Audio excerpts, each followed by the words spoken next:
Hi there. This is the beginning of week 7, and this is the weekly objectives instructional video for you for this week. Now, before you begin any of the new material, make sure that you go back and you review supporting details, major supporting details, minor supporting details. When you're doing your highlighting, make sure you go through the SQ3R process first, highlight your title and your section headings. Like the ones you did in Meet the Oldest Person in History with the actual section headings, so highlight those. If it's more like the porpoise versus dolphin story, you're going to have the major supporting details inside the paragraph with first, second, third, finally. Make sure that you're highlighting as many details as possible. Sometimes the details are not as obvious, but remember, details start out as names and numbers. Names of places, names of people's numbers. But also, don't stop there. Continue going with details. Ask yourself the questions who, where, when, what, why, how. All the information questions will generate answers that are supporting details. You should be highlighting more. Remember, you're not highlighting the entire sentence. You're highlighting the ideas that answer those information questions. Then go on and make sure that you review stated main ideas in your books and go back to the Blackboard activities and the different learning modules for supporting details. Do the online activities.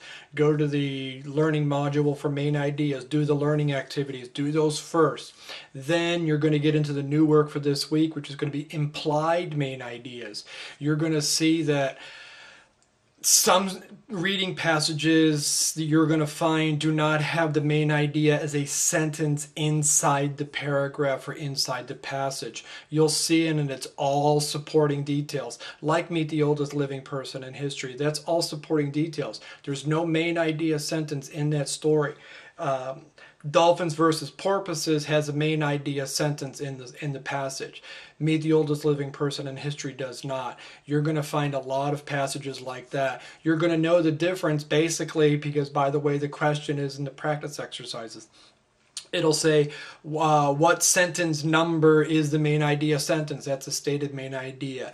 Or you'll see what sentence choices A, B, C, D here implies the main idea. Imply mean it's suggested, but they didn't specifically write it. Okay, this is a very short chapter, but take your time with it, and they're going to be adding something new. You're not going to be only working with one paragraph passages. You're going to be working with passages that are 3, 4, 5, 7, 10 paragraphs long, and they're going to be introducing new ideas called central idea and thesis statements and things like that. Central idea and topic are the same thing.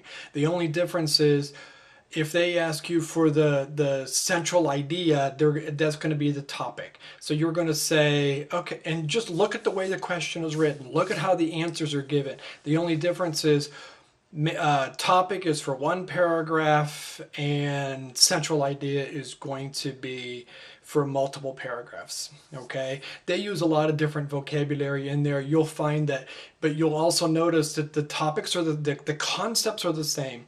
It's just one paragraph or more than one paragraph. That's the only thing that's different. Okay, this, as I said, this is a short paragraph. Do all the work. I've added additional website activities on new websites for you to go to practice your activities and continue doing those practice activities. Remember, the practice you can do as many times as you want. This particular week, there is no activity that you have to do for Ready to Read More. There's no reading passage in there. There's no quiz this week.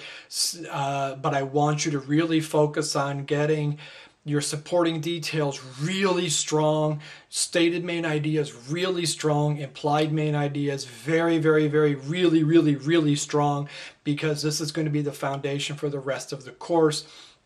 And this is going to be the last time that I specifically focus on supporting details and main ideas, stated main ideas and implied main ideas.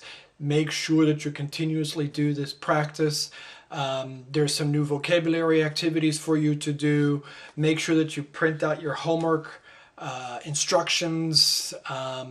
Follow the dates on there. Follow everything on there. If you have any questions, feel free to email me. If it's a question for the class that the class can get a lot out of, make sure you put it on the discussion postings for I have a question. If it's a private question about a quiz or a test or a specific private thing, make sure that you email me, and I look forward to working with you this week. Have a great week.